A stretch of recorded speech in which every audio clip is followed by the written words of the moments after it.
हाँ तो dear student, आज का अपना टॉपिक है कक्षा 8 के विज्ञान विषय के अंदर चैप्टर नंबर 2 से खाद्य विषाक्तन एवं परिरक्षण।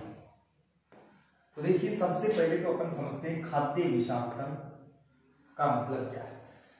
तो देखिए, खाद्य विषाक्तन के अंदर जो खाद्य शब्द है इसका मतलब है भोजन। खाद्य का मतलब है भोजन और विषाक्तन का मतलब है बेकार हो जाना, बेकार हो जाना या सड़ जाना, सड़ जाना। कहने का मतलब यह है कि अगर लंबे समय तक भोजन को अगर एक ही स्थान पर अपन रख देते हैं तो वो भोजन या बेकार हो जाता है या उसमें दुर्गंध आने लगती है, सड़ जाता है। इसे हम कहते हैं खाद्य विषाक्तन। अब इसका कारण जान लेते हैं कि ऐसा क्यों होता है। तो देखिए, ऐसा क्यों होता है क्योंकि अपना चैप्टर का जो मेन टॉपिक है वो चल रहा है सूक्ष्म जीव। तो ये जो भोजन है इसके अंदर क्या एंटर कर जाते हैं, सूक्ष्म जीव प्रवेश कर जाते हैं, सूक्ष्म जीव। और ये सूक्ष्म जीव इस भोजन को क्या कर देते हैं, बेकार कर देते हैं या सड़ जाते हैं। और ऐसे भोजन को अपन कहते हैं विषाक्त भोजन। और भोजन का विषाक्त होना क्या कहलाता है, भोजन का विषाक्तन या खाद्य का विषाक्तन। समझ गए आप। अब अपन करते हैं बात आगे परिरक्षण, मतलब कि खाद्य का परिरक्षण। मतलब कि खाद्य का परिरक्षण का मतलब है कि भोजन को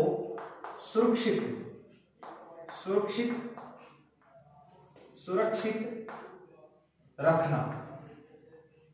एक लंबे टाइम तक भोजन को सुरक्षित रखना क्या कहलाता है, खाद्य परिरक्षण कहलाता है। तो देखिए, खाद्य परिरक्षण के लिए कई उपाय हैं अपने पास में। उसमें सबसे पहला उपाय है रासायनिक उपाय।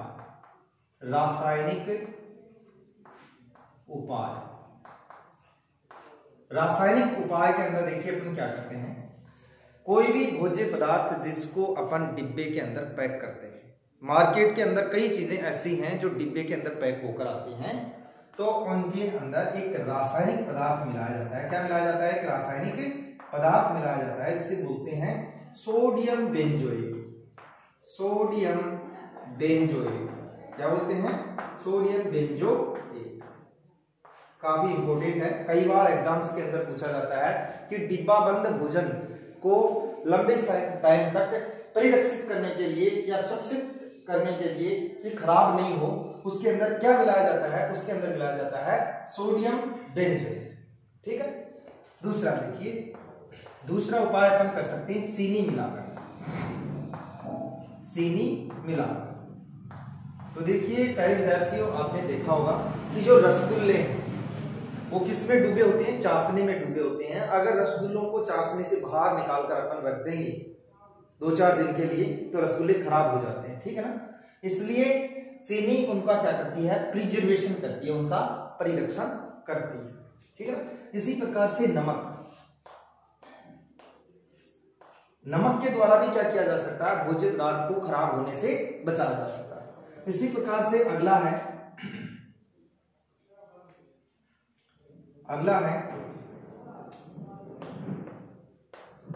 तेल मिलाकर। देखिए, जितने भी अचार अपन डालते हैं, ठीक है ना, तो अगर जिस अचार के अंदर तेल डला हुआ है, ठीक है ना, तो उसके ऊपर फफूंद नहीं आती है, वो खराब नहीं होता है। तो ये सब क्या हो गए, भोजन को सुरक्षित या परिरक्षित रखने के उपाय हो गए। और इधर ये क्या देख लिया आपने, खाद्य विषाक्तन, भोजन बेकार क्यों होता है, सूक्ष्म जीवों के पैदा होने के कारण होता है। ठीक है। अब इससे अगला टॉपिक स्टार्ट करेंगे अपन, नाइट्रोजन स्थिरीकरण।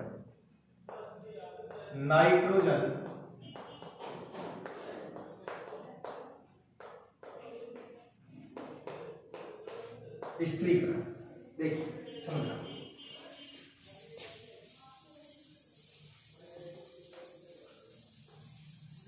तो देखिए, नाइट्रोजन स्थिरीकरण का मतलब क्या है वो समझिए पहले। तो देखिए, ये सारा सब कुछ क्या है, अपना ब्रह्मांड है। और इस ब्रह्मांड के अंदर ये क्या आ गया अपना, पृथ्वी, धरातल, और ये क्या आ गया, वायुमंडल।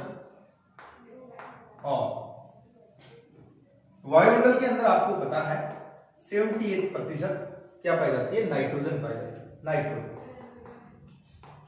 नाइट्रोजन गैस वायुमंडल में कुल संगठन की कितनी होती है, 78% होती है। और ये पृथ्वी है, और आप लोगों को अच्छी तरीके से पता होना चाहिए पृथ्वी के ऊपर ये इस तरीके से कौन खड़े हैं, उगे हुए हैं पेड़ उगे, और यहां पर आप लोगों को पता हो तो जो जीव समुदाय है ये विचरण करते हैं। ठीक है, मैं आपको समझाना चाह रहा हूं नाइट्रोजन स्थिरीकरण क्या है। तो देखिए, नाइट्रोजन स्थिरीकरण को समझने से पहले थोड़ा सा हटकर मैं आप लोगों को एक बात बता देता हूं। ये देखिए,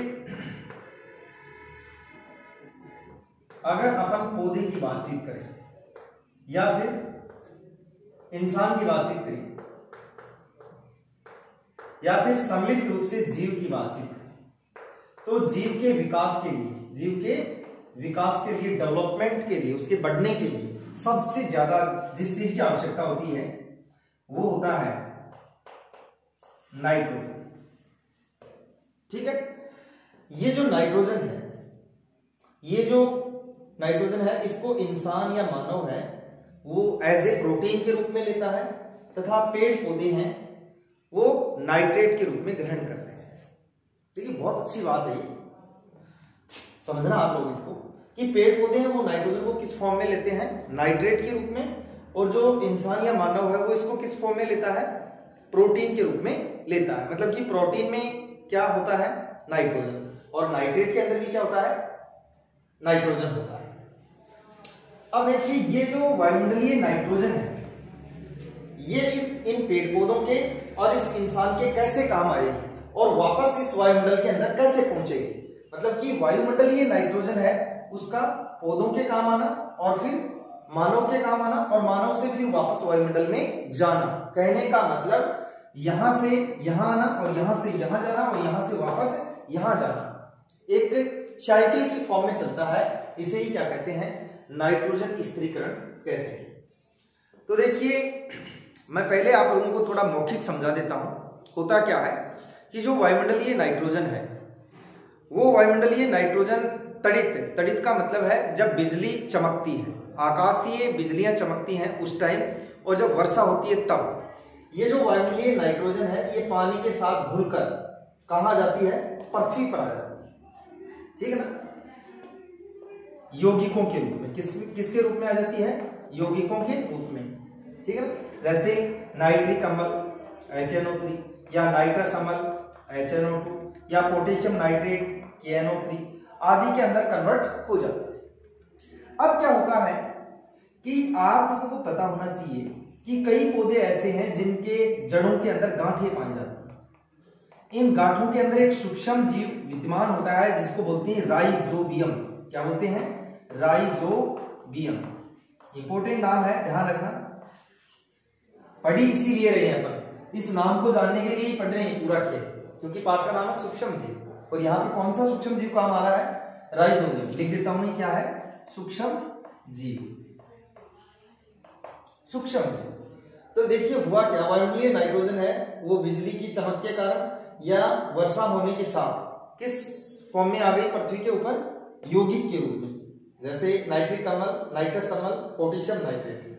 ठीक है, अब देखिए जो पेड़ पौधे हैं उनकी जड़ों के अंदर गांठें पाई जाती हैं, उन गांठों के अंदर एक सूक्ष्म जीव निवास करता है, रहता है, कौन, राइजोबियम। इस सूक्ष्म जीव का नाम क्या है, राइजोबियम। ये क्या करेगा, इन यौगिकों को ग्रहण करेगा, इन यौगिकों क्या करेगा, ग्रहण, और इन यौगिकों को खुद ग्रहण करके और किसको देगा, पेड़ पौधों को देगा, और पेड़ पौधे इस नाइट्रोजन को लेकर फलेंगे फूलेंगे मतलब कि इनका क्या होगा, विकास होगा। ठीक है ना, और इनका जब विकास होगा तो इनके फल फूल लगेंगे, और उन फल फूल को कौन खाएगा, इंसान खाएगा। कौन खाएगा, इंसान खाएगा। और ये जो इंसान है, ये जो इंसान है इसके अंत में क्या हो जाती है, मृत्यु हो जाती है। बताइए तो आप लोगों को। ठीक है, और मृत्यु होने के बाद में इसको कई जो सूक्ष्म जीव हैं जैसे जीवाणु, ये जीवाणु इसको क्या कर देंगे, मिट्टी में मिला देंगे, और मिट्टी में मिलाएंगे उसके साथ ही इससे नाइट्रोजन उड़कर वापस कहां पहुंच जाती है, वायुमंडल के अंदर पहुंच जाती है। तो वायुमंडलीय नाइट्रोजन का पृथ्वी, और पृथ्वी से पेड़, और पेड़ से इंसान, और इंसान से जीवाणु, जीवाणु से वापस कहां पहुंचना, वायुमंडल में पहुंचना, क्या कहलाता है, नाइट्रोजन फिक्सेशन या नाइट्रोजन स्थिरीकरण कहलाता है। ठीक है, अब अपन गृह कार्य की बातचीत करते हैं। आपको 5 क्वेश्चन दे देता हूं मैं, जो ये टॉपिक पढ़ा अपन ने इसके अंदर से, जो कि आप लोगों को होमवर्क के रूप में करना है।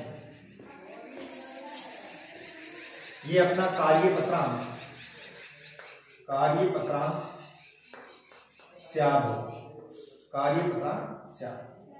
ठीक है, आपको अपना नाम लिखना है और विषय विज्ञान कक्षा 8 आप लिख ही दोगे। तो इसके अंदर पहला क्वेश्चन है, क्वेश्चन नंबर 1।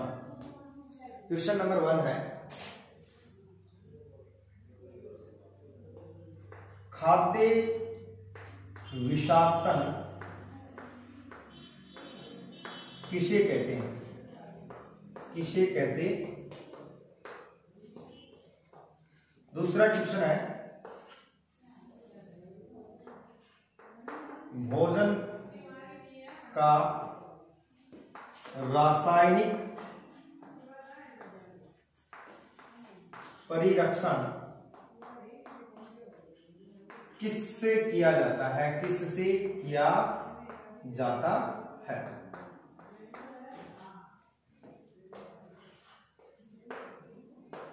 पेड़ पौधों की जड़ों में, पेड़ पौधों की जड़ों में,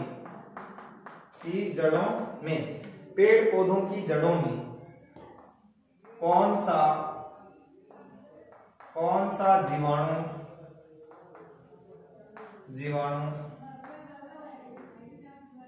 पाया जाता है। चौथा क्वेश्चन है, भोजन को खराब होने से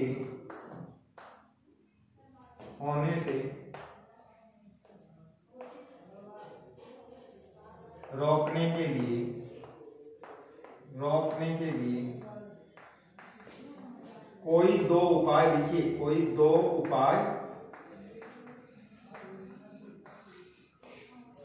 उपाय लिखिए। और लास्ट क्वेश्चन है बेटा 5वां, ये मौखिक लिखवा देता हूं, सुनो आप। लास्ट क्वेश्चन है, नाइट्रोजन स्थिरीकरण किसे कहते हैं, नाइट्रोजन स्थिरीकरण किसे कहते हैं।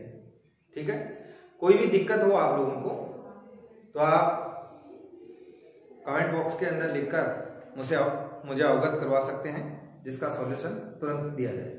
थैंक्स।